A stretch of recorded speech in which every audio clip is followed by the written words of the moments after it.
Hello students, good morning to all of you. I am Ramveer sir, physics faculty. So dear students, in our previous lecture we discussed about Lenz's law in electromagnetic induction. So प्यारे बच्चों, in our today lecture we discussed about application of Lenz's law, or we can say that show that Lenz's law is according to the law of conservation of energy. So write down. बेटे आपका topic होगा show that Lenz's law is according to the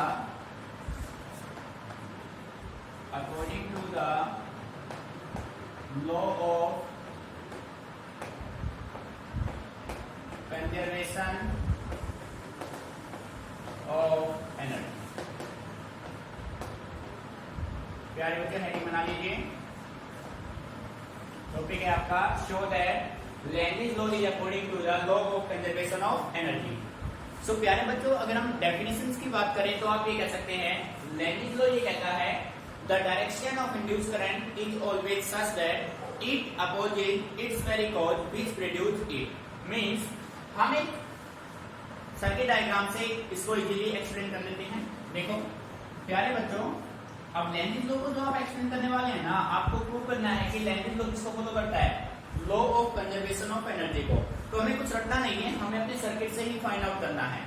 सो प्यारे बच्चों, मान लीजिए कि ये आपके पास कोई एक क्लोज कॉइल है. ये हो गया आपके पास एक क्लोज कॉइल, ठीक है. और इस क्लोज कॉइल में हमने आउटसाइड से कुछ फ्लक्स लिंक किया. अब प्यारे बच्चों, जैसा कि हम जानते हैं, जैसे हम किसी सर्किट में फ्लक्स लिंक करेंगे सर्किट चेंज होगा. उस चेंज की वजह से सर्किट इंड्यूस करंट प्रोड्यूस करेगा. यानी कि इस चेंज की वजह से इस सर्किट में इंड्यूस करंट कितना बन गया, I. अब बेटे जैसे आप फर्दर इस फ्लक्स को इंट्रोड्यूस करना चाहोगे, इंसर्ट करोगे इस सर्किट में, इस कॉइल में, ये इंड्यूस करंट इसका क्या करेगा, oppose.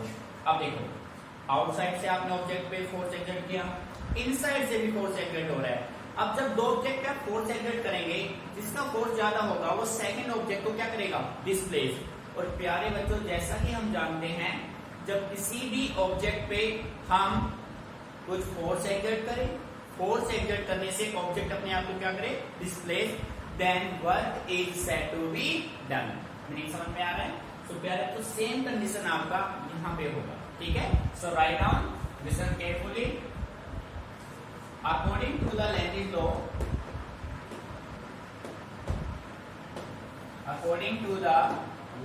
law,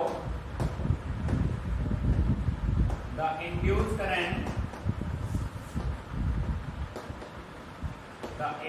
current oppose the change in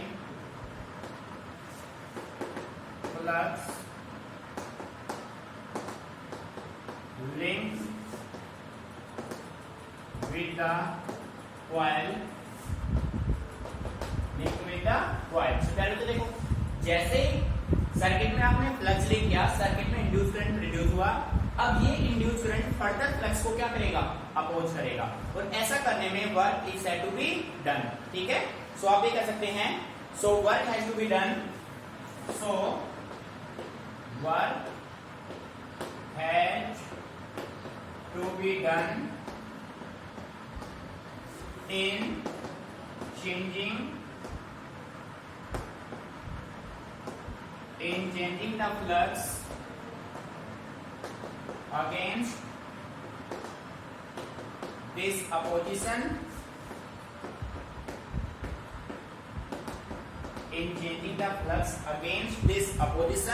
and this work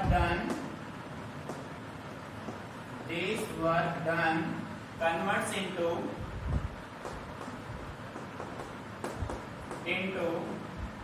electrical energy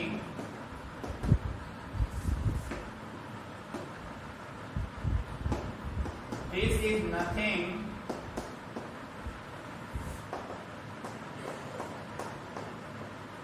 but law of conservation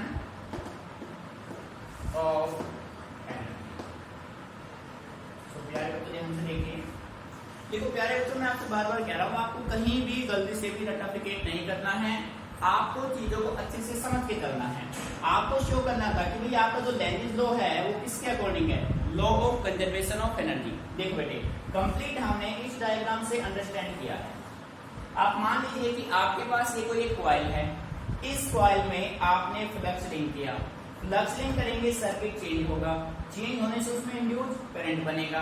अब प्यारे बच्चों, ये इंड्यूस करंट इस फ्लक्स को फर्दर क्या करेगा, अपोज।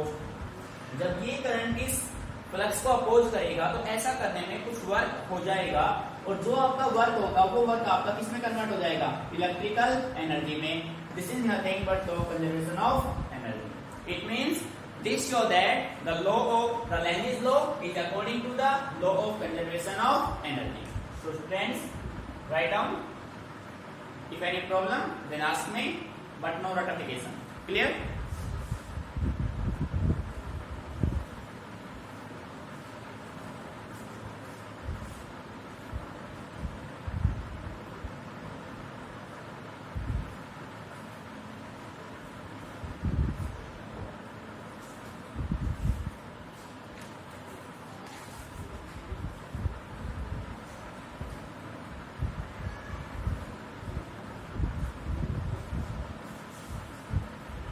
प्यारे बच्चों, कॉपी हो गया होगा, रब कर लेते हैं इसको, ठीक है। Come to our next topic.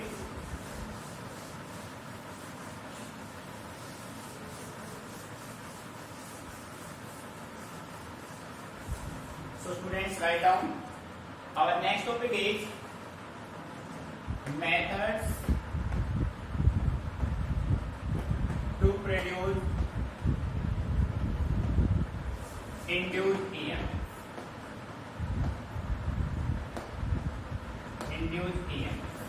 बेटे, आपके पास क्वेश्चन ये है कि आपके पास ऐसे कितने वे हैं, कितने मेथड हैं जिनके हेल्प से आप किसी भी कॉइल में, किसी भी सर्किट में ईएमएफ को इंड्यूस कर सकते हैं, ठीक है।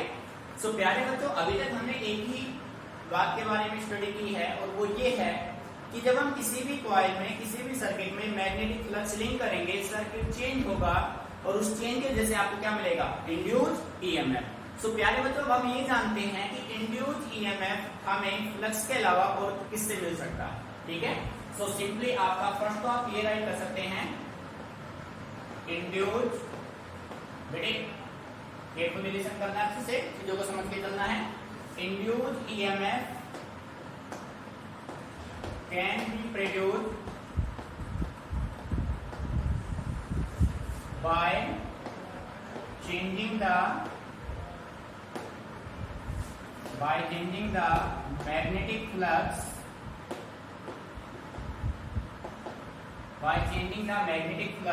linked with the coil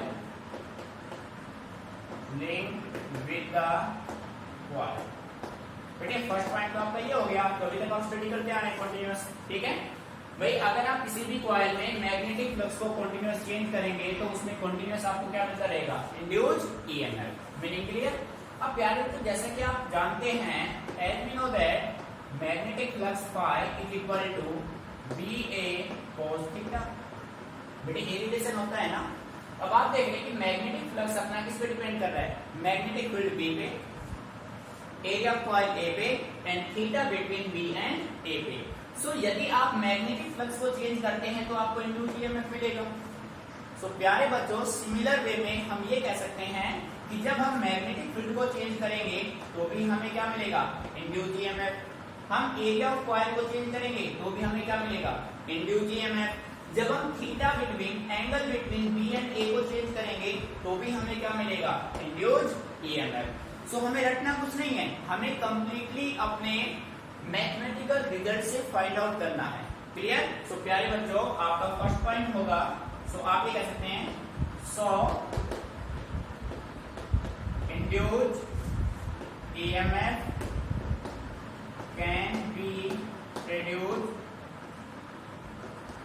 can be produced point number 1 by changing the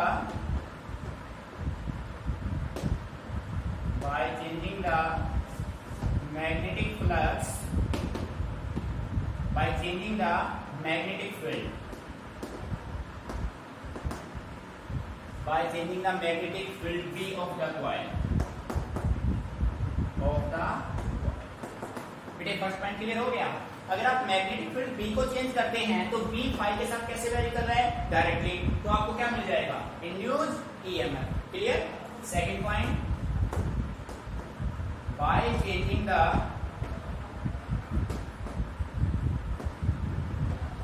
area of the coil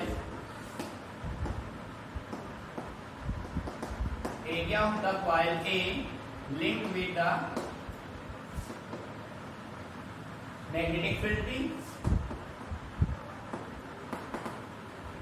linked with magnetic field। Clear. So प्यारे बच्चों थर्ड पॉइंट आपका क्या होगा, by changing the angle between angle theta between B and A। Meaning आ रहा है समझ में। सो प्यारे बच्चे 3 मेथड आपके पास है, एक लक्ष्य का तो आपके पास है ही, इसके अलावा 3 मेथड आपके पास और हैं जिनके हेल्प से आप किसी भी सर्किट में इंड्यूस्ड ईएमएफ को प्रोड्यूस कर सकते हैं। और ये आपको रखना कुछ नहीं है, आपको बस ये रिलेशन अच्छे से माइंड में रखना है। ठीक है प्यारे बच्चों। सो कॉपी की, लिसन केयरफुली, कॉपी कीजिए, कोई भी प्रॉब्लम है देन आस्क। ठीक है बेटे, रटना नहीं गलती से भी।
Clear.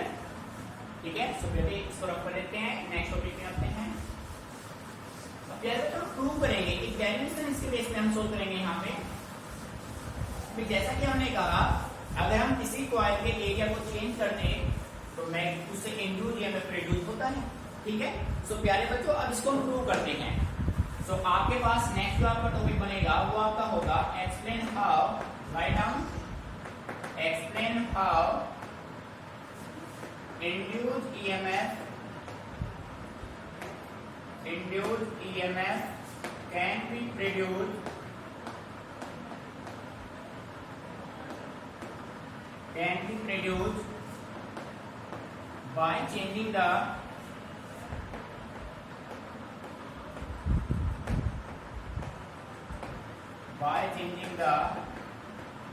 area of the coil,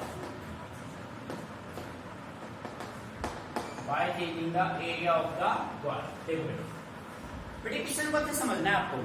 आपके पास क्वेश्चन ये है कि अगर आप किसी कॉइल के, जो कॉइल आप लिंक करना चाह रहे हो मैग्नेटिक फील्ड में, जिस कॉइल को आप लिंक करना चाह रहे हो उस कॉइल के अगर आप एरिया को चेंज कर देते हैं तो उससे इंड्यूस्ड ईएमएफ प्रोड्यूस होगा। ये हमें आप प्रूव करना है। ठीक है।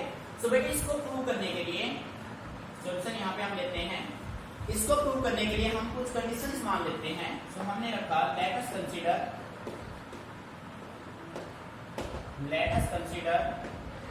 The following situation.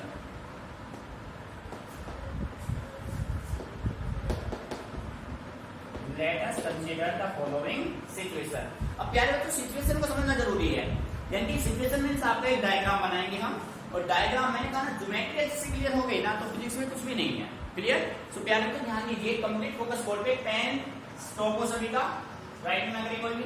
देखो प्यारे बच्चों आपने मान लिया कि आपके पास ये मैग्नेटिक फील्ड है,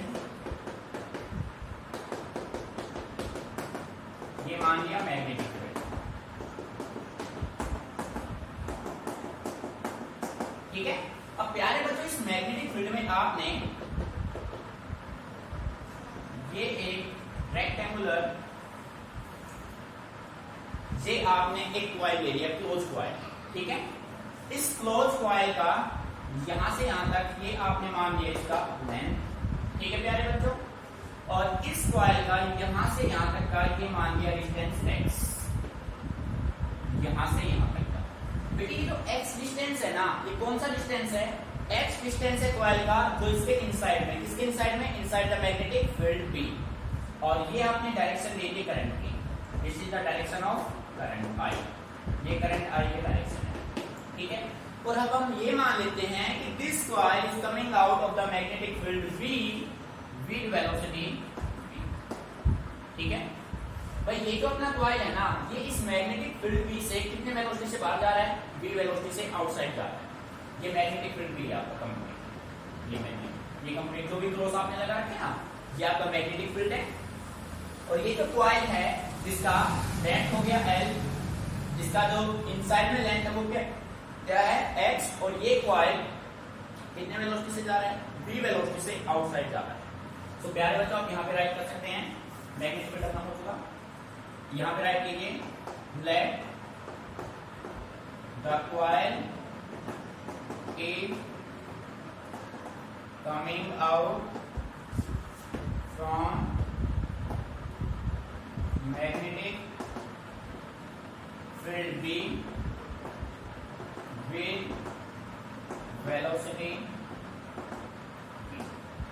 देखिए तो यहां मान लेते हैं कि ये जो अपना कॉइल है ना, ये अपना है क्लोज कॉइल, क्लोज कॉइल या कॉइल मान लो आप, क्लोज में तो ये नहीं मिलेगा कॉइल।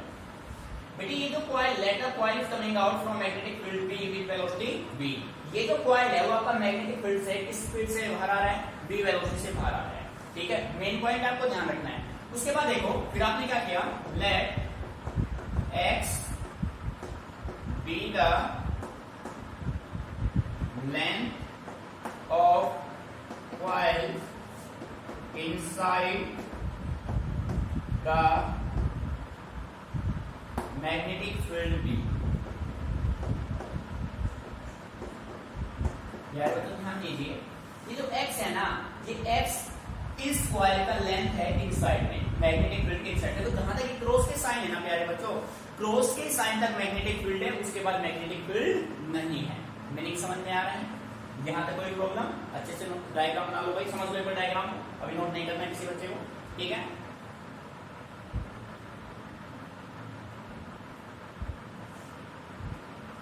और आप ये कह सकते हो एट एनी टाइम की, एट एनी टाइम।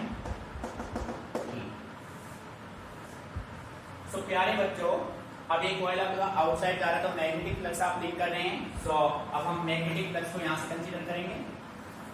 ठीक है, so magnetic flux link with the coil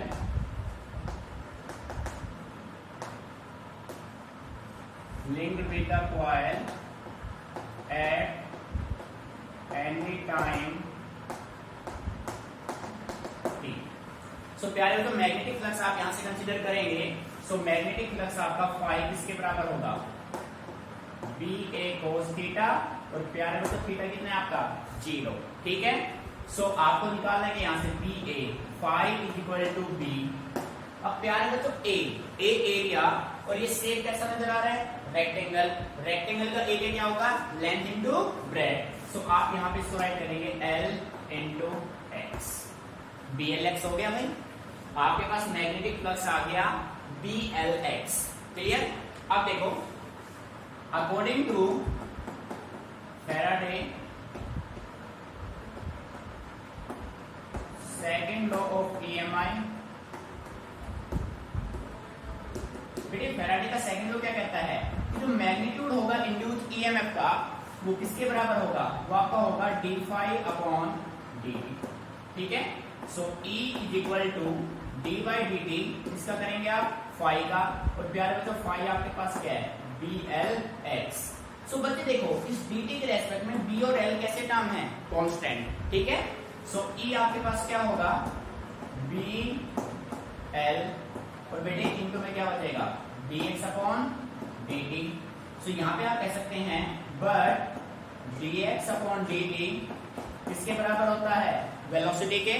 so e is equal to B L V. बेटे ये आ गया इंड्यूस्ड ईएमएफ। भाई इंड्यूस्ड ईएमएफ की अगर बात करें तो आपका क्वेश्चन यहीं तक सोल्व हो गया। बात समझ आ रही है ना।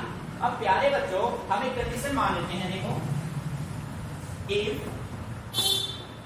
R is the resistance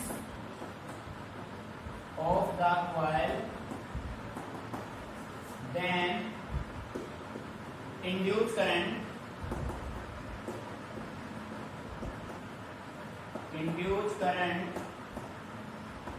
और बेटे इंड्यूस्ड करंट आपका I किसके बराबर होगा, EMF upon resistance R। So आप कह सकते हैं I is equal to B L V divided by क्या होगा R। और प्यारे बच्चों इसमें न्यूमेरिकल डेफिनेटली बनेंगे, ठीक है। सो देखो, सो प्यारे बच्चों एक बार पहले इसको नोट कर लीजिए, एक बार इसको दोबारा एक्सप्लेन करते हैं, ठीक है। मेन फोकस कहां पे रखना है, आपका कंप्लीटली फोकस होना चाहिए डायग्राम पे, ज्योमेट्री पे, ठीक है। अच्छे से नोट कीजिए, इसके बाद एक बार फिर देखते हैं, क्लियर।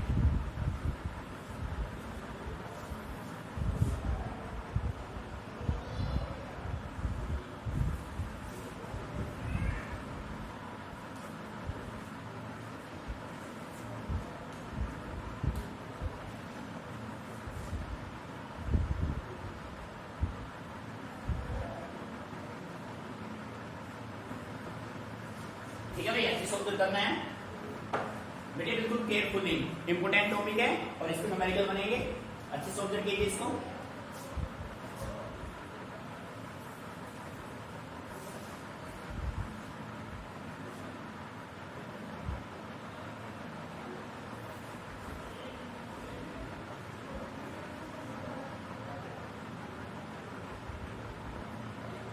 सो प्यारे बच्चों कॉपी हो गया होगा, एक बार देखो पेन सभी का स्टॉक हो, कंप्लीट फोकस बोर्ड पे, ठीक है। सो प्यारे बच्चों आपको कैलकुलेट करना था, explain how induced EMF can be produced by changing the area of the coil, ठीक है। सो प्यारे बच्चों इसके लिए हमने क्या किया, हमने ये एक मैग्नेटिक फील्ड का लूप ले लिया, एक मैग्नेटिक फील्ड बना लिया, फिर हमने इस मैग्नेटिक फील्ड बी में एक रेक्टेंगुलर कॉइल रखा और उस रेक्टेंगुलर कॉइल को हमने इससे आउट किया, मैग्नेटिक फील्ड कंप्लीटली नहीं किया, half in and half out, ठीक है। सो बेटे इसका ब्रेड्थ हो गया L और इनसाइड में इस रेक्टेंगुलर कॉइल का जो लेंथ हो कितना हो गया X। और हम ऐसा मान लेते हैं कि ये जो रेक्टेंगुलर कॉइल है वो मैग्नेटिक फील्ड B से V वेलोसिटी से आउटसाइड आ रहा है, ठीक है। उसके बाद देखो ये सारे कंडीशन आपने नोट कर लिए यहाँ पे। अब बेटे आपको कंसीडर करना है यहाँ से मैग्नेटिक फ्लक्स। सो आपने रखा magnetic flux linked with the coil at any time, ठीक।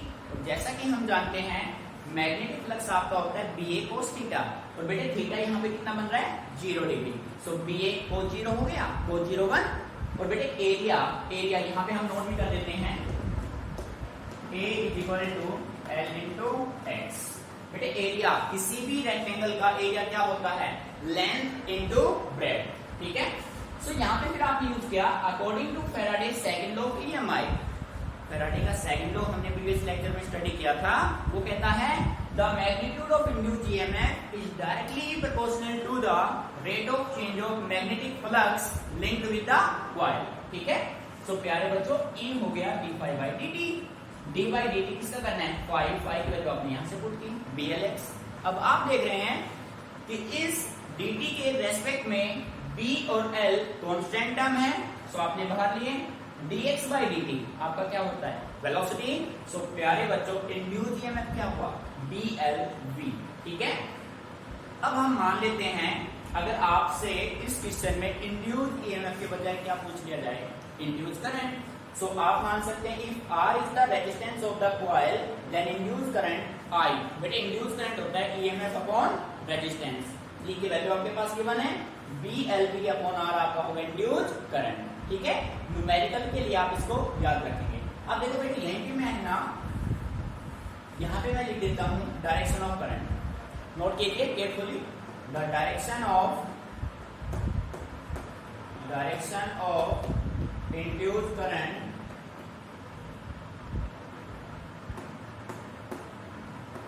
is given by Lenz's law।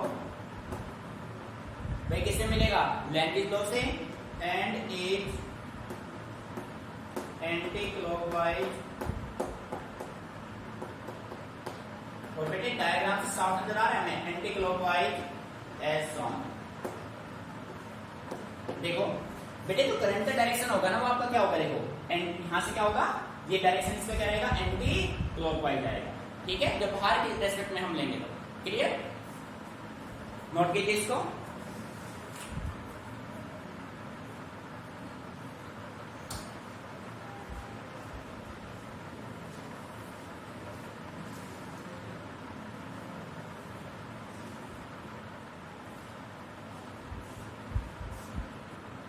यार बच्चों इंपोर्टेंट टॉपिक है, आपसे इसे ऑब्जर्व करना है। फिर नोटबुक में कीजिए पहले, फिर उसको 2 टाइम्स कम से कम रफ नोटबुक में प्रैक्टिस करो। कोई भी प्रॉब्लम आती है उसी टाइम आप कॉन्टेक्ट कीजिए। ठीक है, तो बेटे इनको आपको डेली का वर्क आपको डेली करना है। ये नहीं कि बस 3-4 दिन इकट्ठा करके फिर आप कर लेंगे, ऐसा गलती से भी नहीं करना है। ठीक है, अच्छे से इनको कीजिए, प्रैक्टिस मेन है आपका। क्लियर।